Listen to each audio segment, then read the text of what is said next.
Bakit ko nababanggit ito, Mr. Chair? Oo. Noong 2023, at bago pa pag-usapan yung confidential fund ng Vice President, tumayo siya. Sabi niya, Mr. Chair, sabi niya, Oo. I am invoking, sabi niya, the long time and the time-honored tradition Okay. that the office of the in processing the budget of the Vice President, Opo. there are no questions being asked, sabi niya. So wala nang itatanong. And because of that, Madam Chair, Mr. Chair, ha, Oo. wala na nagtanong. Wala na. In 10 to 15 minutes na approve po ang budget ng Vice President. Oo. Ito ang tanong, Mr. Chair. Kung ito po ay itinaguyod natin sa mahabang panahon, alam mo, pagka-tradition po ito, parang it was set in stone. Yes. Oo. Hindi basta-basta nawawala ito Pinangangalagaan ito, nirirespeto ang isang well-kept tradition. So, Mr. Chair, ano po ang dahilan bakit po natin binago Bigla ang nawala, tradisyon? Pakisagot mo, Mr. Chair.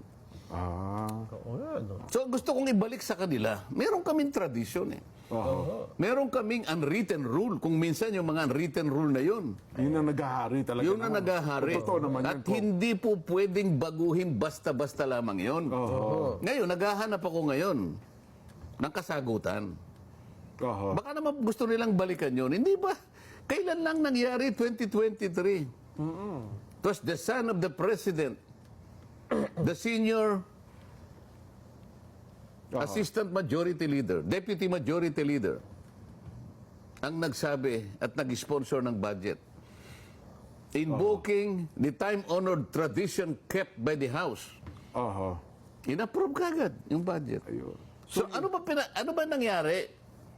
Bakit parang naiba ata, no? Mr. Chair, ano ba nangyari? Yun ang gusto ko sanang itanong. Ano po ba ang dahilan? Hindi ba ako dapat sagutin? Ako, peacemaker ako din. Baka naman gusto niyong balikan po yun. Oo.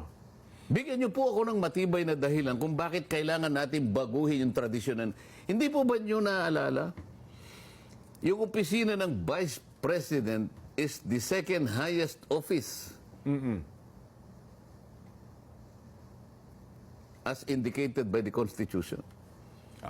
So, tingnan niyo yung uri ng pagtatanong kung paano tanungin. Kaya nga paano po, tanong-tanongin. mukhang, Pagkatapos, ito pa, meron pa akong itatanong Puro, ano na lang ako, puro parliamentary inquiry. Opo. Wala po tayong sinasaydan dito kung alin ang tama o kung sino yung mali. Oho. Ang gusto nating saydan po rito ay yung mga pangyayari, yung experience natin bilang mambabatas sa mahabang panahon. Pagsama-samahin po natin yun. Ang isusunod kong tanong, Nyari, ikaw na ang chairman ngayon dyan, Oo, opo. Mr. Chair. Oho. Kasi palagi nilang tinatanong yung confidential fund. Okay. Di ba? Doon na uuwi. Doon sila nag-away. Doon sila nagkaroon ng Doon personal. na talaga namang, Oo, di ba? patut sa dahan magkabilang panig. Oo. Mr. Chair, Yes. may I know for my own satisfaction, Oho. what is the nature of a notice of disallowance? Kasi itong mga ito ay naging subject ng notice of disallowance Ng COA, ng Commission ng on Audit. COA. Yes po, oo. Kasi kapag ka yung isang paggamit ng budget sang-ayon sa patakaran o sa pamantayan ng Commission on Audit, Opo. merong nakitang sablay sa anumang kaparaanan, ipa-plug nila ngayon yon.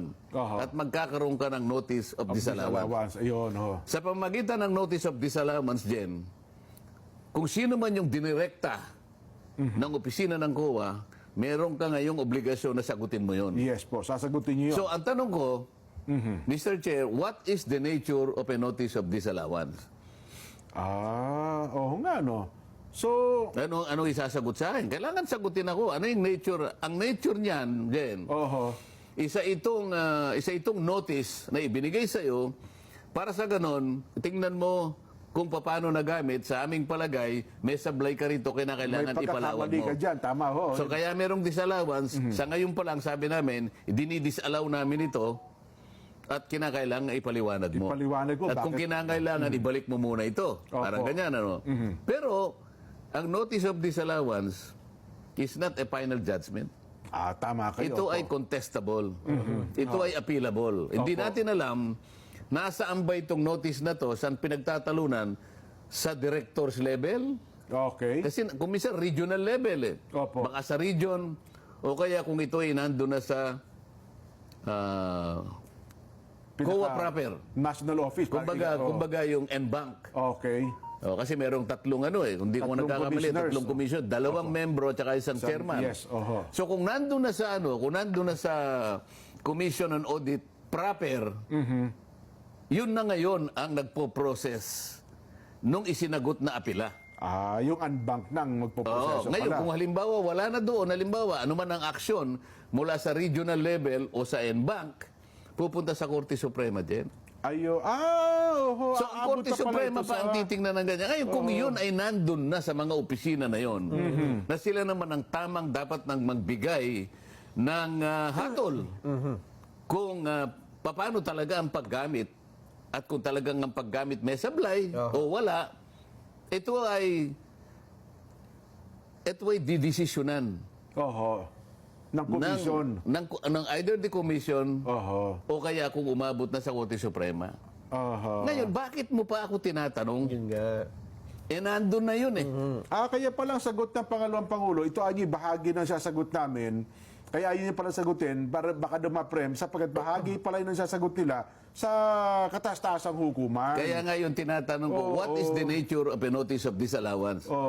It being contestable, it being appealable, naka-appeal pa yan eh. Pinagtatalunan pa eh. Sinisiyasat pa yan sa mataas na uri ng pagsisiyasat, kaya nga umabot na sa mga nakakataas na opisina ng mga nakakaalam sa mga bagay na ito. So yun palang estado, no? Bakit ngayon pinipilit pa nating paanakin at dito pa nagko-concentrate ang mga tanong?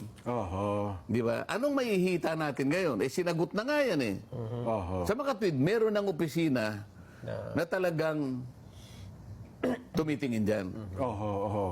Tayo ba titingnan pa rin natin?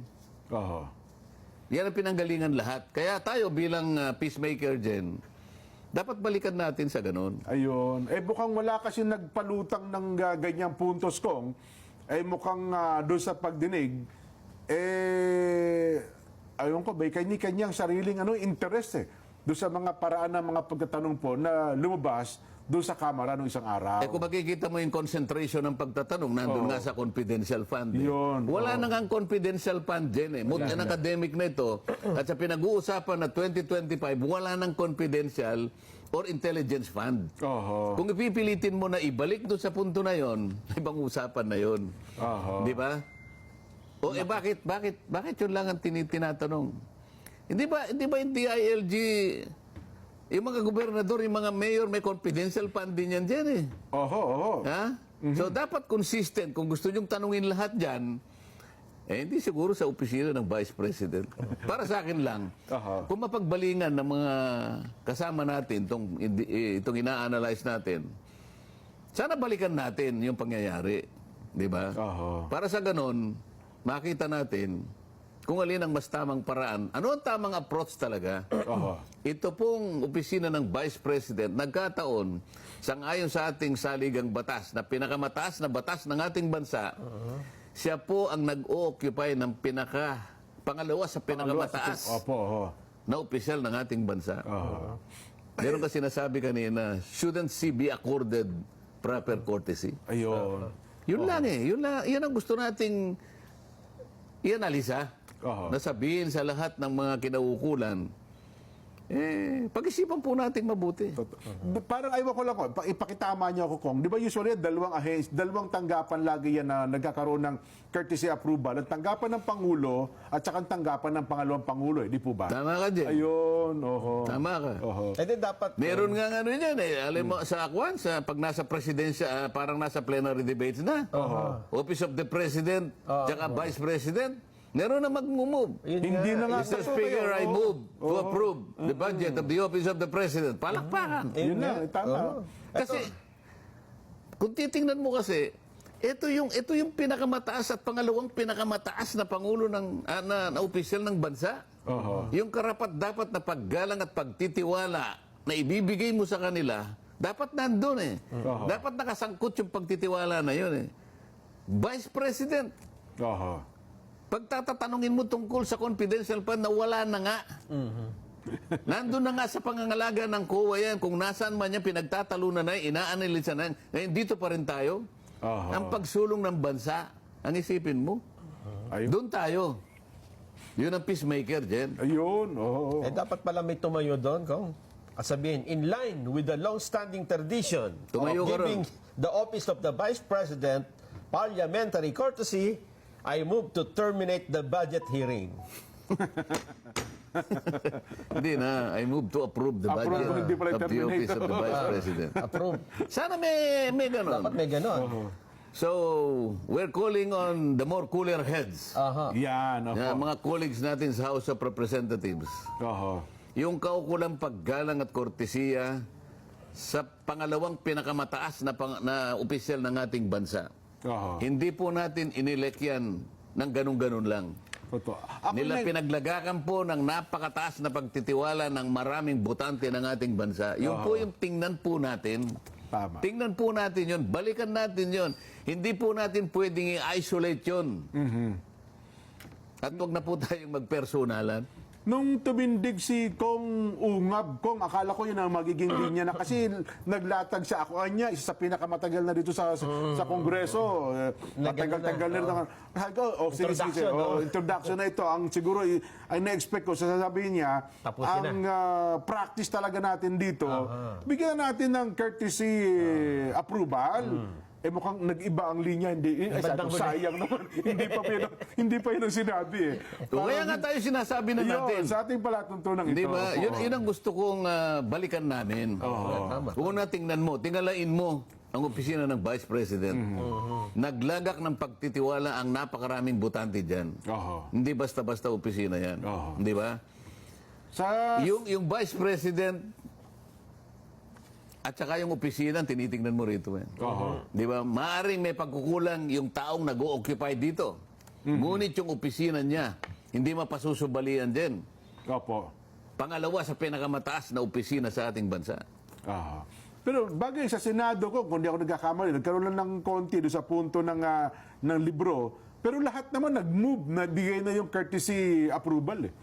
Doon sa pondo ng pangalawang Pangulo. Eh kasi may nag-ek pa sa libro dyan. Ayun na nga, ayun Di na ba nga po. sinabi natin, napalitaw tuloy kung sino yung kuwagos, kung sino yung loro. Hindi ba? Nandito ka ba nun? Wala ko.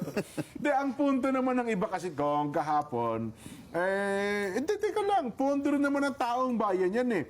Hindi ba pwedeng, siyempre, kahit paano yung mabusisi din natin, malaman din naman natin. Binubusisi na nga ng Commission on Audit kung nasaan man yan. Yang Ayun. issue nandyan na silang pinakamabuting mambubusisi niyan sapagkat yan ang mandato nila, yun ang trabaho nila, yun ang calling nila. Yes, Tayo po ay nagpupulong ngayon para lamang po tingnan natin yung budget ng Vice President for 2025. Ngayon, kung babalikan po natin yung nangyari, hindi ko na po alam kung paano po natin titingnan with impartiality, with full objectivity, yung pananagutan nasa harap natin ngayon. Ayun. 2025 budget Opo. ng Vice President. So ngayon, lumitaw dahil nga sa iba